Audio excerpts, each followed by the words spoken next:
Thank you, Steve, for doing this conversation on green building.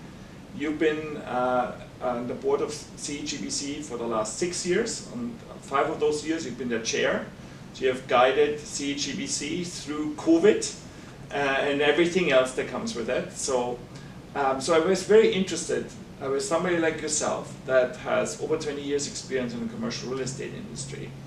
What do you think about green buildings today as opposed to when you started as chair in 2017? What are some of the new industry drivers? That's kind of one part of the questions. And what do you think for the decade leading up to 2030, what are some of the milestones? I would say that significantly the movement was being led by a handful of sort of bigger, more elite type firms, the institutional players. And now I think it's sort of table stakes, if you want to say that, for a much broader group of the industry. It was typically the owners who initiated green building programs for their assets, but now the third-party management world has come to the table with kind of a plate of offerings of how you can how owners can bring their buildings along, either to meet new building standards and certifications or emerging regulation. So quite a bit different in terms of the breadth of who is now sort of actively participating and leading change within the industry. Yeah.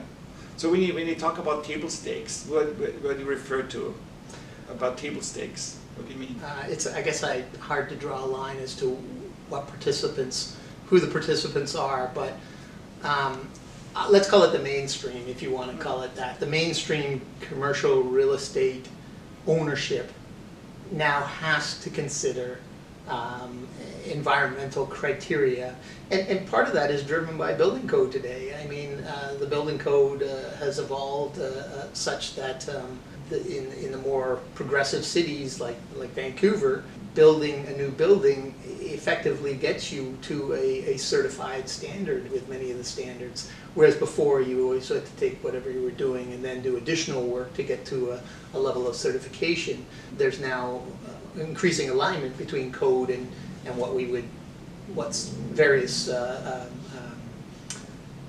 certificates would say is a good building or an improved building. So when we talk about certification versus building code, how does the industry, like your industry, how does it view the codes? They're getting, like you said, they're getting stronger. So you have the city of Vancouver, you have the city of Toronto, you have the city of Montreal. They're fairly aggressive in their codes. They have caught up with the voluntary standards like LEED. They're not quite there yet when it comes to like the zero carbon standard that CAGBC puts into the marketplace. How does your industry view the regulatory side? Is there an apprehension there? Is it welcome? Where's your industry at with that? I think industry would always prefer consistency and uniformity, and I guess to some extent the issue with codes is they vary based on jurisdiction, where certifications are at least typically fairly consistent, and so it just makes life easier if you can align your strategies to meet a common set of goals as opposed to some exceptions. But in defense of, I guess, the anomalies that we see geographically, the problem is to some extent geographically different. Different jurisdictions have different challenges when it comes to meeting environmental objectives. So I'm probably talking myself out of uniformity to some extent, because Alberta has different challenges than Quebec has different challenges than Ontario. So perhaps the code is leaning a little bit to address that, but it also goes to politics and what the politics of a particular jurisdiction are at a period of time as to how the code or other regulatory measures evolve. Yeah, I think there's an interesting point you raised there, because on one hand, codes typically provide just kind of a level playing field, right? And there's the code, but cities also have specific green building standards, right? There's the Toronto Green Standard, The city of Montreal is launching some type of labeling program for the existing buildings. The city of Vancouver is very aggressive on decarbonization. Mm-hmm. So there's while they're all driving towards the same outcome, which is decarbonization, just more sustainably built environment, it can kind of vary. Versus, for example, a LEED rating system or a zero carbon standard, which are applied consistently across the country. Yeah. So there are these differences. And it must be for a developer and an owner like yourself, your sector, it must be both in a way welcome, but it must be also kind of challenging, because in every jurisdiction you have to deal with different set of requirements or from government and what the building should look like. Yeah, I think there are sort of pros and cons. I think the reality is every project has so many unique elements to it that having to address unique code elements is not really a big leap. It's not like you can cookie cutter a building across the country and just say, this is how I'm going to build it, if all the building codes were the same. Every building is built with a slightly different purpose or with different constraints as it relates to the physical land and density and all these different other factors. So it's not like you're complicating life significantly by having some variation in code. The reality is there's so many variables that go into a building design and criteria that it's not enormous. You can deal with it. I think so. Again, because there's just so many variables, it doesn't really trip people up to add a couple more. It's just, building large buildings is very complex. These are big projects typically that you're involved in, so every project is different, so you have to adjust to local codes. If they're green codes or if they're just regular codes, you just have to adapt in each jurisdiction because it's different because of climate or geography, just to meet geography, climate, and so on. And how does your industry view the kind of the voluntary standards? Because the commercial real estate sector has adopted LEED across the country, significantly, particularly for office assets. We see also some industrial developments now that adopt LEED. Mm-hmm. And of course there's the zero carbon standard. We have now Oxford just completed the stack, which is the first new major office buildings to build to zero carbon. Mm-hmm. How does the industry view this kind of the voluntary rating system? Do you find them helpful? What do they give to you that benefits the industry because it's been used widely? Yes. I think the main benefit of the voluntary standards are principally that they are a standard. And because they are a standard, they're more prolific than saying, I did this to my building, and have people try and understand what that means. Whereas I just need to understand a standard, and any building that's applied to means I can attribute some value to the practices they've used in developing it. So standards give people a way to understand, what has been done and to compare it.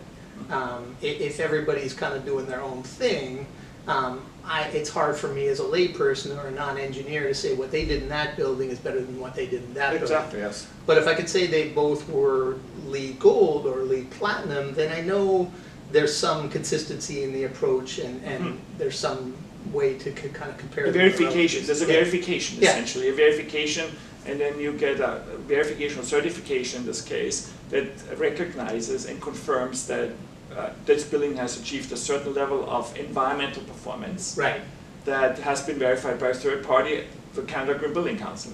And the analogy would be financial accounting. We could all do accounting according to how accounting is taught, but we all do it generally in accordance with GAAP, generally accepted accounting principles, and an auditor looks at that and says, yes, the profit that you've declared has been determined in accordance with a standard. And so we can all feel some credibility and safety about what that number says, as opposed to they just did their own accounting and came up with a number. Exactly, and there are more and more demonstrated benefits around the benefits from certified buildings, like in terms of like how they're valued. There's some evidence from different jurisdictions, not just Canada, but other jurisdictions, that the buildings like that are valued higher. And at the same time, there's also obviously a business opportunity in terms of tenants looking for that kind of asset to be in for their own sustainability goals. Yeah. So these voluntary rating system as compared to regulations. Regulation doesn't give you recognition. Rating systems do. Yeah. So there's a value. Would you say there's a value to the industry for that? Oh, absolutely. I mean, to your point, as a building owner, you want to be able to say to your tenants who are increasingly aware of and prioritizing climate goals, that your building has done certain things and that it subscribed to this broad-based standards. Similarly, even the big pools of money like the pension funds and the insurance companies often have partners, investors who with different levels of sophistication, and they are looking more at this thing from a risk perspective. Does my building sort of meet an accepted standard of higher performance, higher environmental performance? Can I get that through certification, or is that a recognized certification? So the investor side is certainly a big driver in terms of voluntary certification. We also had a new federal government, a new administration came in 2016, and there's always obviously been a major shift in the commitment from the federal government on climate action.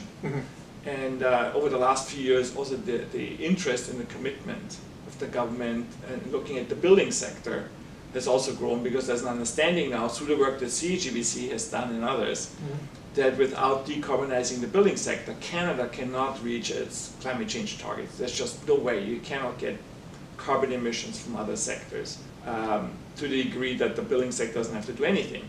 And the building sector is actually, when you look around, both here in Canada and globally, it's actually one sector where the investor can actually have a return on your investment on climate action, which is quite positive.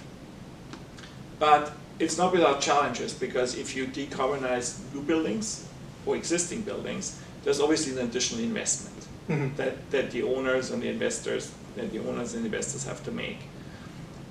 Other things that, other than regulation that we already talked about, are there other things that government can do, particularly senior levels of government, to support the industry in that kind of transition, the risk associated with with the transition from away from fossil fuels, essentially? I think there's a couple of things that governments can do. They have a large portfolio themselves, and they are taking significant strides to deal with their own portfolio. And in doing so, I think they assist in developing technologies, proving technologies. Everybody's looking for kind of a proven approach, because you can underinvest and overinvest. And so we're all kind of looking for case studies, and governments through their own portfolio can to some extent contribute to that understanding.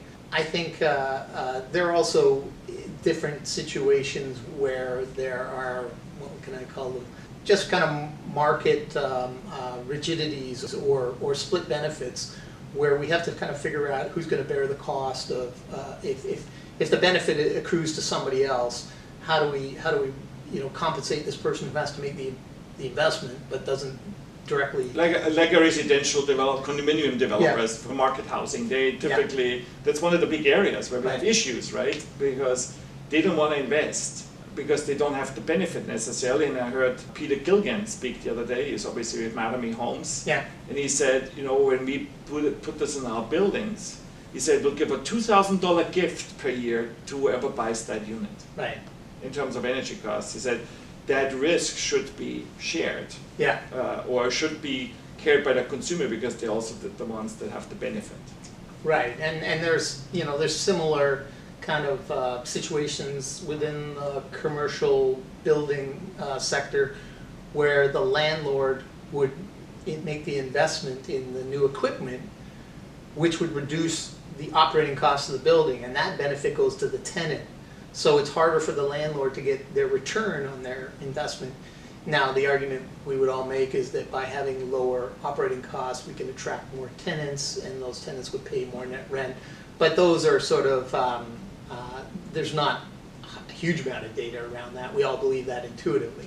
It still frustrates the business case. And so one of the areas, and it may have to be dealt with through tax credits or accelerated depreciation. What I mean by that is, if I've got a boiler that still has useful life, it's you know, these things run for 25 years, and I'm only into it for 15 years. I got, in theory, 10 more years of life yet, but that's a combustion device, and if we want to stop the carbon associated with that device, I have to replace it, but it's still good. So I'm still carrying a value on my books that says this thing that I bought for $2 million. I'm still carrying that as being a $500,000 on my books. It's not fully depreciated. If the government wants to incent me to put in a heat pump, then it needs to give me what I would suggest is something like accelerated depreciation, which means I can expense that $500,000 against income, so that that's not $500,000. It's gone forever for my investors or for my entity. We need mechanisms, and this is where the government can help provide mechanisms where we have misalignment of market benefits and costs, and so there's different ways we can do that. That's particularly on the retrofit. So we at the CAGBC, we talk a lot about transition planning, because owners, big owners, they have huge portfolio buildings, both in the private sector and in government. Government is a big owner of buildings, obviously. We need transition planning because the decarbonization needs to align with the investments that are being made in buildings at certain times, right? The boilers, the envelope perhaps, the other systems that need upgrading, so it needs to be aligned. So there needs to be some guidance around the transition planning, rather than say, well, you have to change, like you said, you have to change my boiler now, but I still have 10 years left on that boiler. Does it make sense to throw something out that's still functioning and still provides, has still useful life left in it for decarbonization, right? It's that kind of, we think that owners need to think about transition planning to align whenever it comes up for retrofit or for replacement. That's when we need to have a deeper retrofit, right? That we really need to make an investment then, maybe more than it would usually do. Is there something that government can do? Is it the same mechanism? Is it like tax credits on equipment? Is it like accelerated depreciation? Is it the same kind of set of assistance that the federal government can provide? You know, to me, from the business side of things, is I still want certainty with respect to two things, to the extent that I can get them: timing and cost. And then the rest is just math. I mean, if I know, again, the more sophisticated players now don't replace anything without a calculus on the environmental side of things. So if we have a boiler coming up for replacement, the immediate thought is, can I go to heat pump? And what are the costs and implications of doing that? And it's not as simple as all that. I mean, there are different jurisdictions and different blocks of a city where there's not physically enough power, electrical power, to run a purely electric kind of heating device. And those things will come, but if you have a long enough timeline, like, again, a lot of these people are mapping out to 2030 and beyond, then you've got a pretty good runway to understand when the replacement might happen, what that cost is, and what the obstacles are going to be, and what compromises you might be able to make. But again, the investor side of things is once a number today. We can't tell them what it's going to cost to make every building operationally neutral, and what I mean by that is, based on its own mechanical and electrical configuration, there isn't actually a solution in certain situations yet. So the math says we'll have to purchase credits to kind of deal with whatever the gap is between making this thing mechanical. So offset credits. Offset credits, yeah. And that still gets you to the math, and that's still, you know, notwithstanding what we've seen in the paper over the last couple of days around the quality of credits,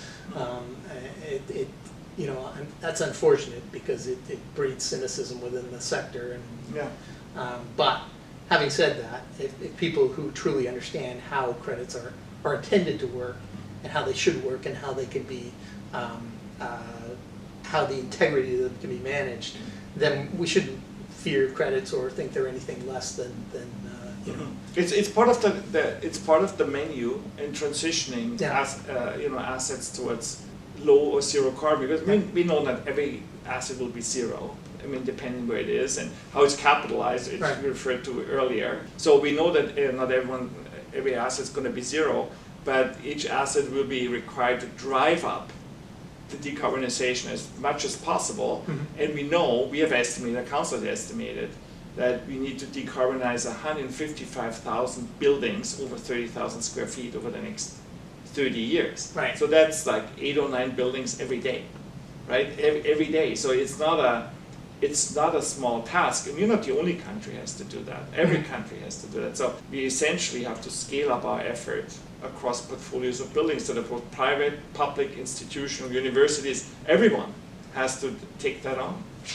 And I think that's part of, you know, one of the very good works of the council over the last, you know, since I've been here, is more precisely identifying and quantifying what the issue is and what the target is. So, you know, we have the benefit in this country now to be able to say with a fairly good degree of confidence, having smart people like engineers do some math around all this, exactly what it is we're trying to achieve. And even the early work we did on the roadmap, that really kind of puts a focus on where the energy needs to go.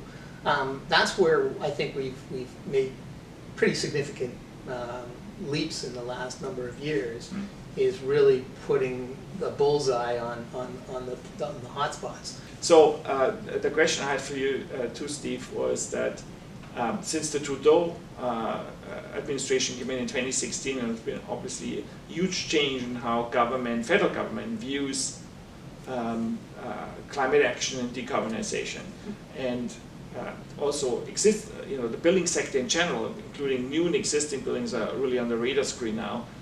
You know, partially, you know, CAGBC can get credit for that. We put that on the radar screen for government, that they can reach their targets, their climate change targets, as identified in the Paris Accord, without decarbonizing the building sector. And so government has stepped forward in terms of policy, and have obviously put in many programs.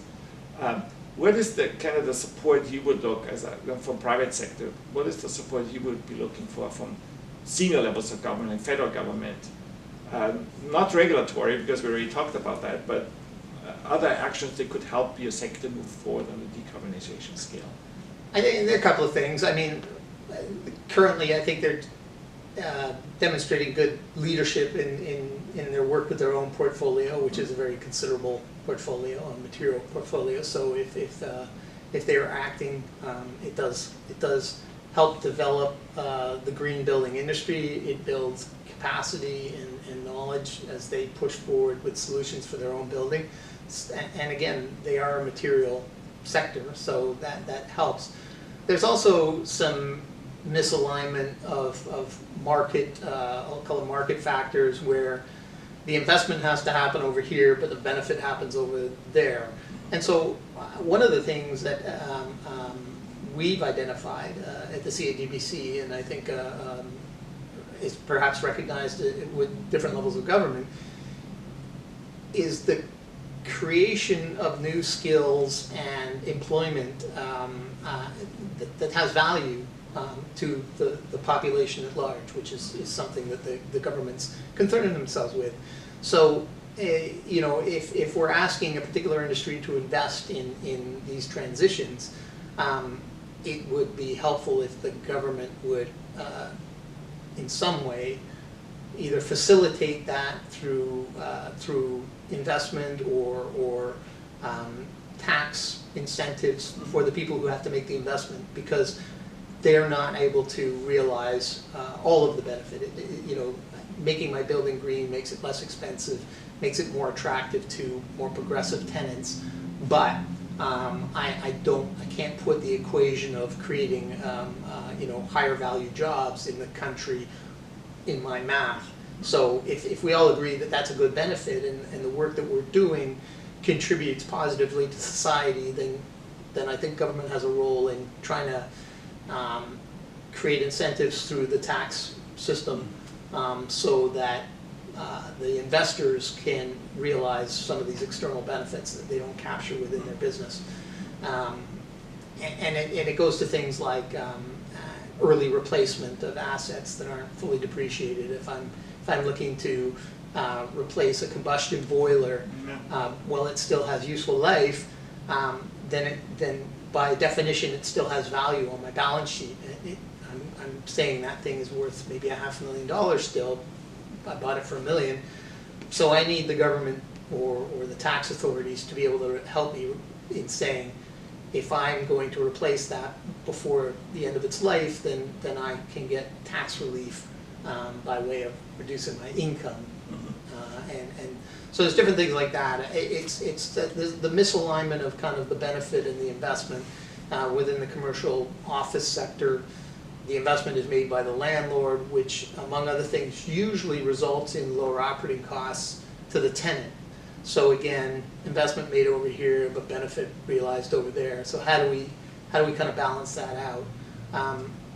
And you can't get it perfect, but again, we just need ideally enough pieces kind of nailed down, whether it's timing or costs and risks, that we can kind of do our own math to kind of make these decisions. Yeah, particularly on the retrofit side, like as you know, we estimated in our recent study decarbonizing Canada's large buildings, where it was a seminal study that we did on building retrofit, different types, different age, 1970s, 1990s, and then different regions of the country. We modeled that there is overall a positive business case. Some assets are always more difficult. But I think the main point that we found is that many of these assets, there needs to be transition planning, because owners need to decarbonize their entire portfolio. They're not going to be all zero carbon, but as low carbon as it possibly can over the next 30 years. And in our minds, in our opinion, that that has to be aligned with the investment cycles that the private sector might. Because you don't take a boiler that still has 10 years left and throw it onto the trash heap. That seems, despite the fossil fuels, that seems kind of wrong. Right. So there has to be some kind of transition planning to have a good line of sight how to decarbonize a portfolio of buildings, how this aligns with the investment cycle, and then when that time comes to replace something, then to be more ambitious and go deeper and invest more. So government could have a role there as well to help to offset some of these costs potentially through tax mechanisms. Yes, yeah. Some of it will just have to be, a bit of a regulatory push, because different owners have different investment horizons. We look at the institutional people as being long-term holds, and typically they are, and so they'll accept, returns that might push out into, beyond single digits. There's plenty of real estate that is held more speculatively, or through vehicles that only have a life of 5 or 7 years, like closed-end funds. So I would, as an investor, come into that fund during its inception. They would raise money. We would all put our money in, and 5 or 7 years later, the portfolio would be liquidated, and I'd get my return, whatever that was. And in that particular case, if you think about that, obviously the time horizon to actually make those investments and realize any kind of return is very small. So the question is, does the buyer coming in behind recognize those benefits that the previous? And it's sometimes. It's not always. So So can you carry on the value of that investment that he made? Does it carry over into the sales price or the? And maybe that's probably another area where I think things are evolving. The valuation side of things, and this is through the appraisal side and the mortgage financing side, are they starting to recognize and starting to try and figure out how this would impact value. The green premium versus the brown discount, right? Yes, yeah. And I think it's there. I mean, it's certainly discussed. It's not a hard criteria, and different buyers and sellers will weigh it differently today. But it is increasingly a conversation, and certainly the value. I'd say the appraisal industry in general is grappling with how to more systematically address climate risk, climate cost, all these different things, and what that means for value. Yeah, we're not there yet. But no, it's starting. It's starting to, but we're not there yet. Yeah. And but we know that there is that the value proposition of a green building or a low carbon or zero carbon building is bigger than just this is my return on my investment, because there's a community benefit, right? There's a tenant benefit. And I think that hasn't been fully articulated. And my understanding is too that the appraisal community hasn't really worked out how to exactly value a building and to apply it consistently across every building that they appraise. And part of it is their clients don't all have the same shared view on how the valuation community should deal with this, and it puts them in a conflicted spot because they need to be able to treat everybody with a consistent set of rules. You can't value one portfolio one way and otherwise you don't have a common valuation framework. It's definitely a hot topic, and I think it'll evolve from kind of the top end with the most expensive assets first, because that's where it's going to be more material. So if you're trading $100 million plus building, an environmental consideration will get into the millions, and that becomes material. Whereas the smaller buildings and the rest of it won't be. I think everybody needs to understand that not every building is capitalized the same. It is a transition. CAGBC obviously believes in transition planning, and that's something that we want to provide more guidance to the industry in the next few years. I mean, we have, over the last few years particularly, we have really built out our offering and our involvement in the industry from very strong advocacy program with the federal government. We have our certification standards, both for LEED, obviously is quite well known. The zero carbon standard gets more industry recognition. And then now we also getting the retrofit certification with the Canada Infrastructure Bank as well, the IREE certification. So we're making some progress. We do training, we do market research, we have our annual conference and so on. Do you see any other ways in how the industry could be supported through CAGBC? That's something that's still missing that you think that could evolve over time? I mean, I think we're doing a good job in that we tend to, it's a stepwise approach. It is a transition. And so I think as we learn about some of the obstacles that the market participants face, I think we are doing a good job in our role to then create awareness around those things. In some cases, we're researching those subjects so that we can quantify them and make business cases either to building owners or to the different levels of government on how they can help address some of these obstacles. I don't want to say we're reactive, but I think we're right at the forefront of trying to navigate all this, and I think just we're problem solvers for the industry. What's the obstacle and how do we solve that? And we do that in a collaborative process when we work with industry groups like RealPAC that are highly credible and represent a very significant body of real estate. I think that's a big part of our role, and I think that's what you and the council have done so well is anticipating obstacles and what's the strategy to move ahead? Is it advocacy? Is it research? Is it do we trying to build some consensus? These are all different roles that we play. Yeah, that's right. I mean, one of our strengths is, as you know, is to work directly with the industry to solve problems, right? I mean, the zero carbon standard was developed with the industry, right? Yeah. So that it was conceived as we need to provide guidance to the industry on the decarbonization, but that is, we do it to the standards. And obviously we're going to build out these particular performance side of the standard more to support the industry on their retrofit endeavors.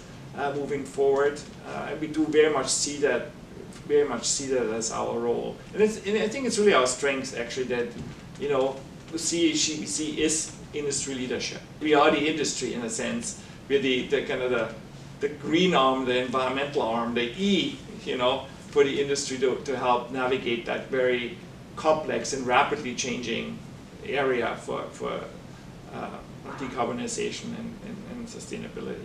And I think, you know, you've done it very carefully, not to because we have so many different stakeholders within this initiative, that, you know, the CAGBC has done it in a way that we haven't aligned, that we've come across as an unbiased, you know, kind of group with an objective, which, you know, again, may or may not create frictions for the different participants, but we're trying to do evidence-based, science-based advocacy, because that's probably the best way forward, and not to become a politicized entity.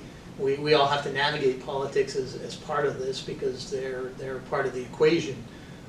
But the fact that industry trusts us, and you know, at least most of the governments that we've been working with trust us, I think is one of the keys to our success. If you look ahead to 2030, right, with your experience at the council, your experience being in the real estate industry for over 20 years, and having built some of those programs in the organizations you worked for, regardless, if there's a change in government, and there always is at some point, right, do you think that this whole agenda about climate action, resiliency, sustainability is here to stay?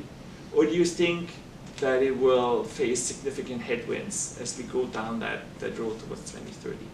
I think there'll always be headwinds, in part because the issue, and maybe it's more of a North American problem and so we should probably qualify that, but the polarization of politics within North America has put this into one end of that polarity.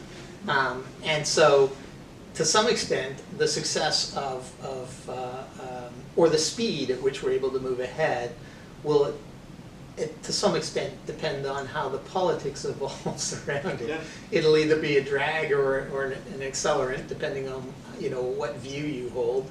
If we can continue with again, evidence-based kind of work and do the research, I think we should be able to prove out, you know, fact and truth, although those two things can get kind of dealt with differently within the political spectrum. Where does that put us in 2030? I'm quite confident we're past tipping point. Across the spectrum, people are going to are recognizing things like severe weather as being, you know, some indication that things are changing. And I think resilience becomes an issue now, because there's quite a lot of math around resilience, and if your buildings are in certain jurisdictions, again, it's risk-based. Like the big insurers want to know now if you're in a flood zone or a fire zone or all these different things. No, of course. And it affects your policies and your premiums. So the nature of the construction of the building will impact your insurance. In the South, you have to have a roof that's screwed on, not nailed on, and that has everything to do with mitigating damage from high winds. And that's just a small example of the multitude of things that are starting to creep into resilience. And again, that's all risk and cost management. Those are very real. Those types of reports are highly credible and are circulated among the big asset managers. They know they have to deal with this. They know that there's a real punitive cost in not dealing with it. And you know, if they're concerned about keeping their jobs, they don't want to be you know, the guy on duty when an issue happened that they didn't anticipate. They could have anticipated, but they didn't deal with. Yeah. But that's the kind of the chaos of capitalism. It's how much risk do you mitigate? How much money do you spend to mitigate risk, and you know, and hope the problem goes away or doesn't bite? It's always a calculus for anything, and not just around the investment you make in climate mitigation. It's anything. You can spend too much on marketing. So do you think that there's still parts of the industry as a whole, that think that problem's going to go away? I think it's the problem with climate change in general. It's just one of those things that's down the road, right? Like, I hate to say it, but I would like to think that my kids care more about it. But I think young people, just by virtue of their, the fact that they're still wiring up and all that kind of fun stuff, and just humans in general, will always sort of prioritize a current threat over a future threat. That's the challenge we have, but that's the role of the CAGBC and government, is to have the longer view. Yeah, and have the action view. It's I heard the CEO of RBC say at an event last week in Toronto. He said 80% of Canadians are concerned about climate change, but only 20% know what to do about it. He said, so increasing our literacy, our literacy, or the literacy of Canadians around climate change, not that it exists, but what to do about it. He thought was very important, that where government could play a role to make that happen. I would say probably extends the same to your industry. There's continued evolution around the literacy of decarbonization or climate change and what to do about it. Yeah, and I think the more we can do around the kind of the evidence-based side of things, so that there's a more confidence in the numbers, whether it's the cost of carbon down the road, and then I can make informed decisions around investing or deferring investment. Again, it's not a good thing in general for society to spend more than you need to on anything, because that is money that could go to other more productive purposes. So let's try to spend the right amount, because there's going to be a very large amount we're going to spend on mitigation, and it will be less if in many cases if we do it sooner than later. We'll help mitigate the issue so that we're spending less in future. And again, there's always a cost of money, so maybe that makes sense in certain cases, but maybe not. The more certainty we can have around the math, the more transparency, the more education, means that those business leaders will be asked those questions in their board meetings or in their annual general meetings. But honestly, until that happens, and it is happening, but until that happens with greater frequency and with greater knowledge, certain people will defer rather than deal. Yeah, that will continue, that those decision makers continue to get the best information that we can generate to move the industry forward. Yeah. And that's one really, as you mentioned earlier, is a great purpose of CAGBC, to kind of raise that awareness, but also provide the solutions to the industry. Yeah, I would fully agree. I think we've already done great work in that realm, in providing leadership, providing certainty, doing the research that is highly credible, backed up by professionals, and that business leaders can then take and give them more certainty in their decision making. Yeah, exactly. Well, thank you, Steve, for making the time today. I appreciate that. Thank you. Ensemble, we are building our way forward to a sustainable future.